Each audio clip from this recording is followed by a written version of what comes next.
yang diresmikan oleh Presiden Soekarno pada tahun 1948, seminggu setelah Universitas Gadjah Mada diresmikan oleh Soekarno juga.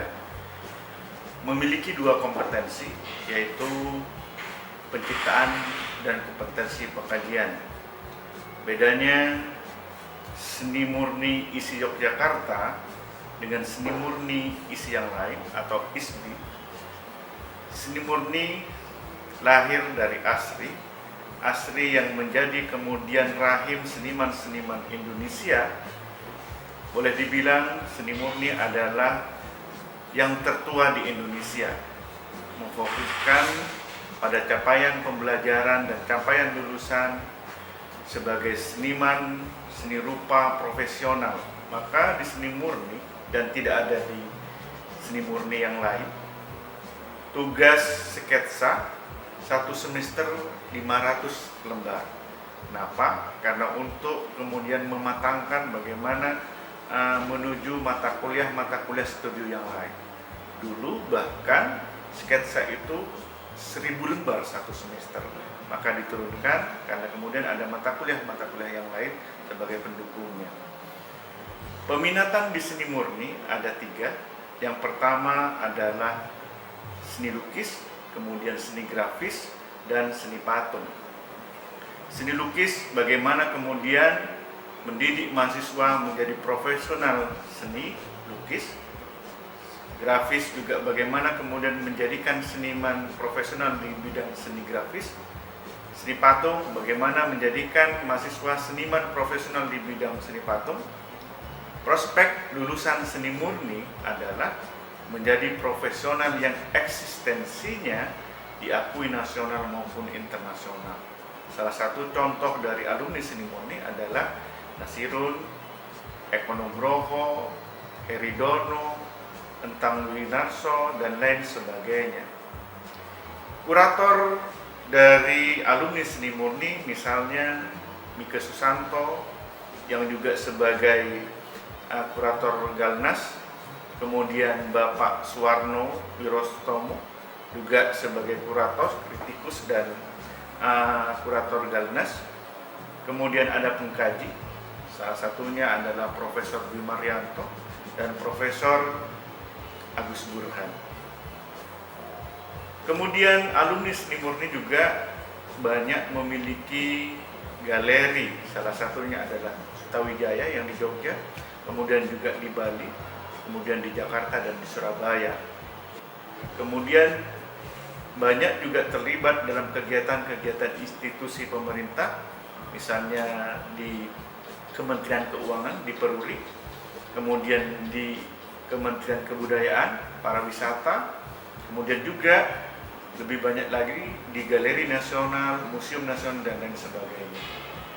Fasilitas jurusan seni murni isi Yogyakarta, ada ruangan kuliah, teori dan praktek, kemudian ruang studio patung dengan semua kelengkapan dan alat dan bahan, studio grafis dengan kelengkapan alat dan bahan, studio lukis dengan kelengkapan alat dan bahan, dan kelengkapan yang kemudian akan diadakan sebagaimana kemudian tuntutan perkembangan teknologinya. Ada gudang di seni murni, yaitu sebagai tempat alat dan bahan, perlengkapan, berkarya atau berpameran. Ada 4 ruang koleksi di seni murni. Di seni murni setiap satu semester, kemudian ada ujian tugas akhir, dan disitulah kemudian disaring karya-karya yang terbaik itu yang dikoleksi oleh seni murni. Selain karya-karya terbaik seni patung, grafis, dan lukis, juga kemudian kita koleksi tugas-tugas akhir sejak berdirinya Asri sampai saat ini ada di seni murni.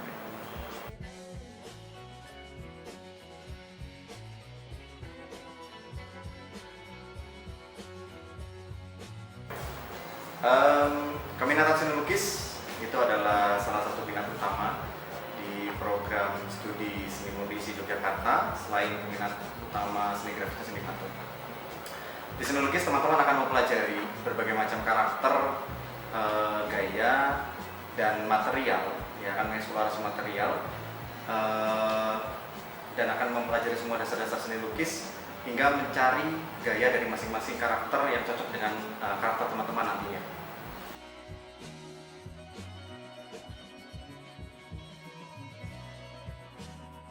Dalam minat utama seni lukis, kita ada sekitar 5 studio yang akan masing-masing mempelajari tentang karakter dan pencarian gaya.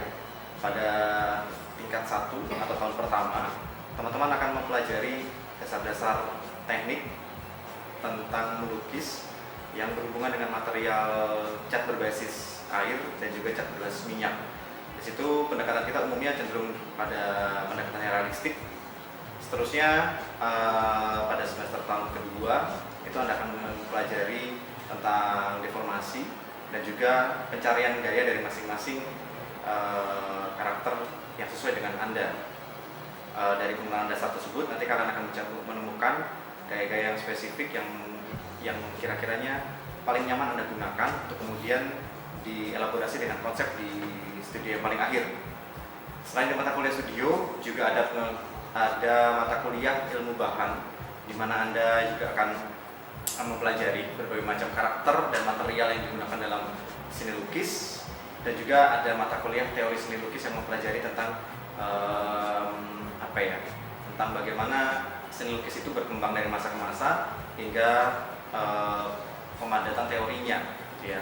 Dari sini Anda akan mendapat bekal dan dipersiapkan untuk menjadi seorang seniman lukis yang handal.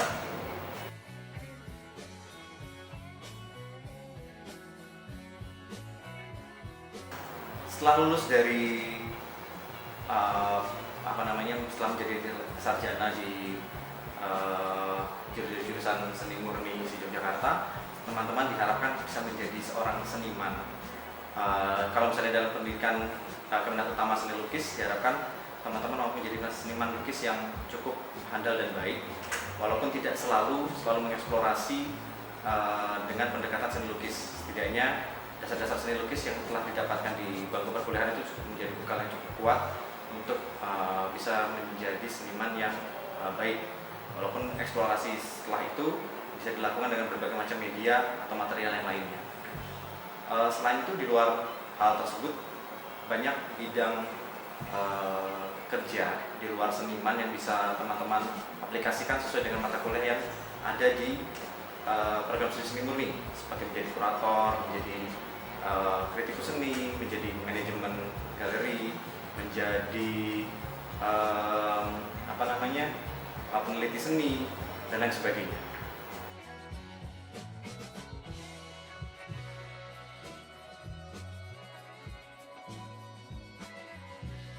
Seni grafis itu basicnya adalah cetakan. Jadi ketika peminatan ke sana adalah bagaimana teknik cetak ini beserta kemudian hasilnya itu bisa diolah menjadi karya seni. Jadi memang kemudian peminatan mahasiswa ke sana arahnya ke situ.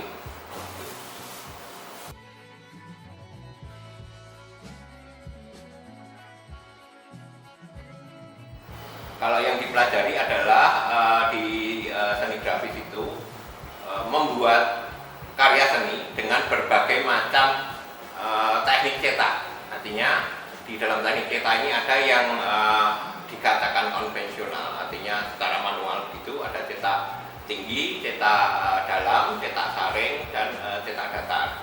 Tetapi seiring perkembangan zaman, bahwa cetak yang tidak manual, yang sudah dengan mesin ataupun dengan file, computerized, internet dan sebagainya itu memungkinkan. Yang penting adalah hasil akhirnya adalah karya seni yang dicetak. Nah, disitulah kemudian dipelajari bagaimana membuat cetakan, bagaimana mengolah efek-efek atau karakter masing-masing teknik cetakan ini, sampai kemudian bagaimana hasil karya ini dipresentasikan.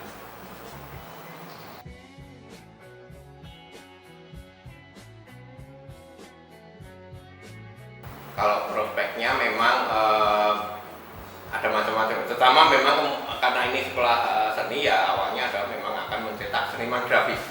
Tetapi seiring perkembangan zaman adalah tidak hanya kemudian seniman, tetapi sangat paham tentang apa itu cetakan, cara membuat cetakan dan hasil cetakan sampai kemudian ke yang terutama dengan computerized mesin, kemudian file. Jadi hampir sama dengan dunia percetakan dari yang manual sampai yang katakanlah yang internet yang computerized itu semuanya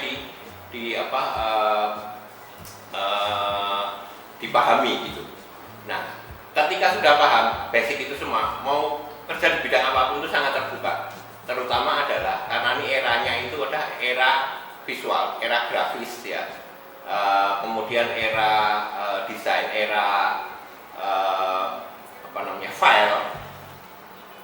Peran grafis ini sangat sesuai dengan perkembangan zamannya saya pikir.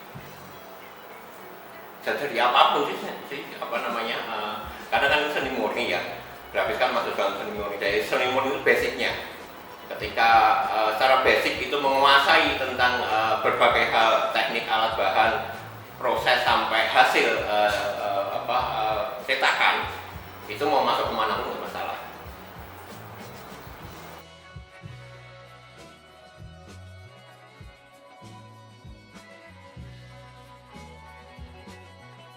Seni patung itu diisi sudah cukup lama berkembang sejak pertama asli dibentuk.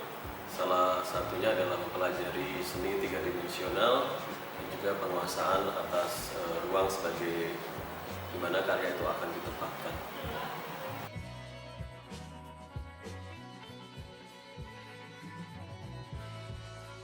Jadi dalam seni patung yang dasar akan mempelajari tentang bentuk dasar tiga dimensional, ada dalam nirmana tiga dimensional, kemudian nanti dalam kelas pertama pasti akan bertemu dengan seni patung modeling yang mengacu pada bentuk realistik. Selanjutnya adalah seni patung yang menggunakan metode deformasi dengan menggunakan berbagai macam material yang standar dalam seni patung, apakah itu kayu, batu, dan logam. Selanjutnya akan diteruskan dengan eksplorasi material dan juga konsep yang akan membebaskan mahasiswa untuk melakukan eksplorasi lebih lanjut mengenai bahan maupun metode yang akan dikerjakan dalam seni patung, sehingga masing-masing mahasiswa akan menemukan bentuknya sendiri dan juga memilih material yang sesuai dengan apa yang dikehendaki oleh mahasiswa.